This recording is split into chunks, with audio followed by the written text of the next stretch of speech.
on your slides. Red button? Oh, the red button. The green one. That's obvious. Okay. Okay. Got it.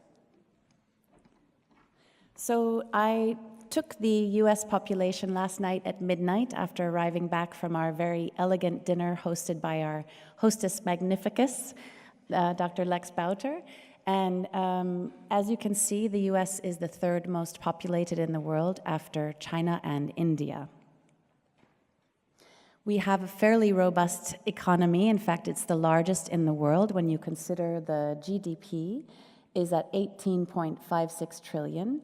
And for this reason, it's, as Liz said, very difficult to parse out the gross expenditure on research and development in context of research. When you look at the research that's funded for the Department of Defense, for example, remove that and look at just health, you also have other issues such as science and engineering, and so it takes an awful lot of looking at various measurements. So these are quite general, and we have a slightly higher per capita than the UK at 57,300, but we are ranked 8th highest in the world. So as far as academic institutions, we have approximately 5,000. I'm not sure if you can see that number. It's 4,664. And this is the Carnegie classification, which is used as a way of ranking universities and has been since 1973. The number of researchers was quite a quagmire for me. So I looked at various websites and found it very difficult. I did find the National Science Foundation puts out data every year, and then there was a science article looking at the number of researchers, which again you can't see very well. They were trying to calculate how many US scientists might participate in the March for Science just a month or so ago. And when they looked at those who had postdoctoral degrees, it was about 21.1 million. And then when they looked at those who were actually practicing, it was much lower. So they may have moved on to business or law or other fields rather than actually being practicing medicine. And this is an interesting article that actually goes through various ways where in the end there seem to be very few who are actually practicing research. Part of the reason for this is perhaps that it's taking place, at least in the biomedical field, in a highly competitive environment, as we know, with the National Institutes of Health. Dr. Mike Lauer, who has a blog called The Open Mic, recently published some data about a year ago and then followed up on it about a month ago, looking at the fact that the rates for awardees has increased from 60,000 to 90,000, to applicants has increased from 60,000 to 90,000 over the last 13 years, whereas the number of awardees has remained relatively constant at 27,500. And you can have a look at his blog for some potential ways to reduce the pressures. At least he's thinking about it as the director of extramural research at the National Institutes of Health. So we have a number of regulations dealing with research integrity. This is one place where perhaps America did come first, and the Office of Science and Technology Policy set out the definition. Dr. Alison Lerner described that in her last talk. However, for someone at a university level or an institution receiving public health service funds, National Science Foundation funds, private funds, there are very conflicting processes that attached to each of these offices or national bodies, and each of them has a different regulatory regime. And we found this particularly challenging in the context of human subjects research, where there are two laws for human subjects as well as research integrity, and they often differ as far as confidentiality, privacy, etc. We have, unlike other countries, no national charter or code on research integrity, but all of these varying laws that, as I say, often conflict. One positive thing that the government has done in this regard is about 5 years ago, Dr. John Dahlberg and Dr. Susan Garfinkel, who were then, Dr. Dahlberg has retired. He was the deputy director of the Office of Research Integrity, where I previously worked. And they started an interagency working group for all of these agencies that actually handled allegations of research misconduct. and they have quarterly phone calls where they discuss how they can share resources, etc. So it's at least one step. The Office of Research Integrity, as I said, is the oldest in the world, specifically focusing on research integrity. But as we've heard many times through this conference, it emphasizes falsification, fabrication, and plagiarism, which doesn't necessarily catch all of the other practices, however defined, that result in unreliable, untrustworthy research. So there are 4,000 institutions in the US, and abroad, about 400 of those 4,000 that have assurances with ORI, which means that they simply make a promise to the government that they will use those funds wisely.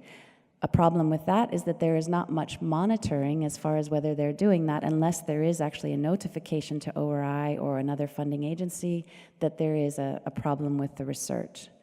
So we basically, in the regulatory environment in the US, take the institutions at their word.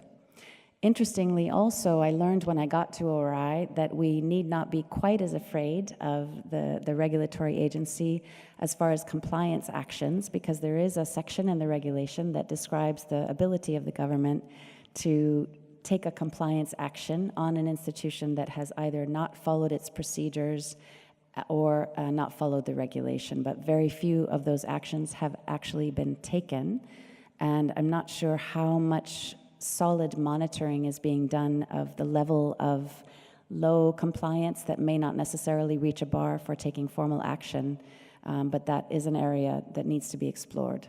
There are about 400 queries and allegations each year, and this doesn't mean they are allegations of research misconduct. They can be questions about education or a human subjects issue that then gets referred to another department, for example.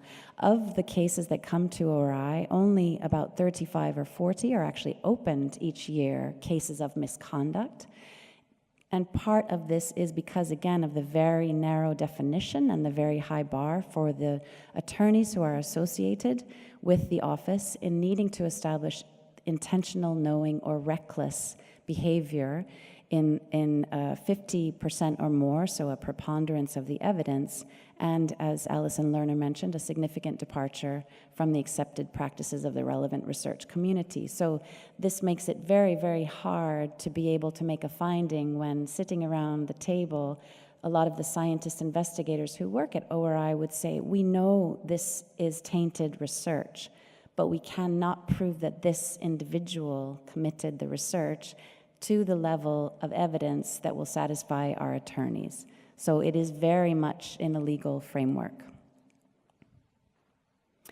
ORI research findings, misconduct findings, are made public, and again, on the newsletter as well as in the Federal Register.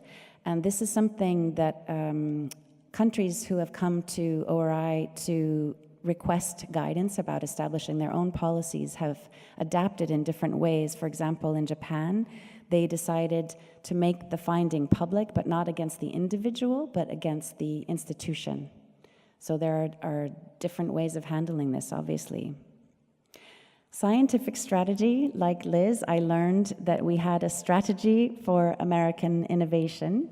And again, I have not read it, and it's prior to our new president's arrival, so it will probably change quite quickly. There are, of course, strategic plans for many of the various funding agencies, and there is a long, long list of those strategic plans, and having done a bit of strategic planning, I'm not sure how effective those will be.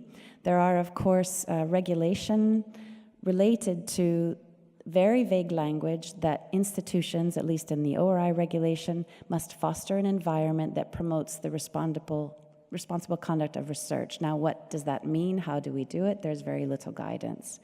NSF, for example, required in 2009 that institutions have an institutional plan for promotion of the responsible conduct of research. And having been at the institution at that time, we had about 4 months to comply, and everyone ran to a particular program in the US where we could say, oh, quick, let's do City, let's do some interactive, and then we're done with our plan. So it was, in many ways, a very haphazard approach. NIH has training requirements for RCR, but only for specific training grants, career development grants for junior faculty.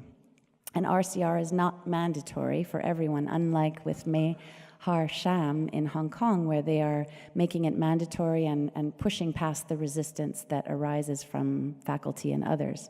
And there are various resources and approaches to meeting training requirements, and I would refer you again to Liz Wager and Anna Marusek, my colleagues' article that came out looking at 31 different studies and was released in the Cochrane Library, where they found flaws in the methodology and other ways of really looking at the effectiveness of RCR education on either preventing misconduct or promoting integrity.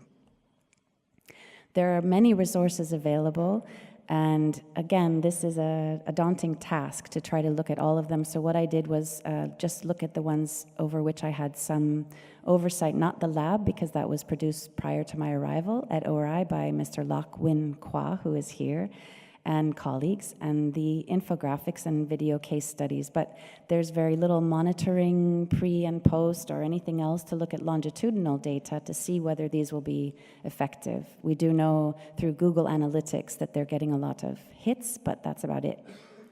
So the influence on global research integrity is obviously quite strong for many reasons. And ORI has been involved in the World Conference since its inception, and other countries have come to ORI on a frequent basis. In fact, many colleagues in the room I know because of their requests to come to ORI and visit, and I am often thankful that they are actually adapting quite heavily to a different context, because it is quite a hard-handed approach and doesn't necessarily address the crux of many of the problems we've been talking about for the last 3 days and many years, in fact. There are about 1,000 visits, no, that's 100,000 visits to ORI website per year, and about 1,000 research integrity officers, and we've heard about the Association of Research Integrity Officers, who is here in Amsterdam.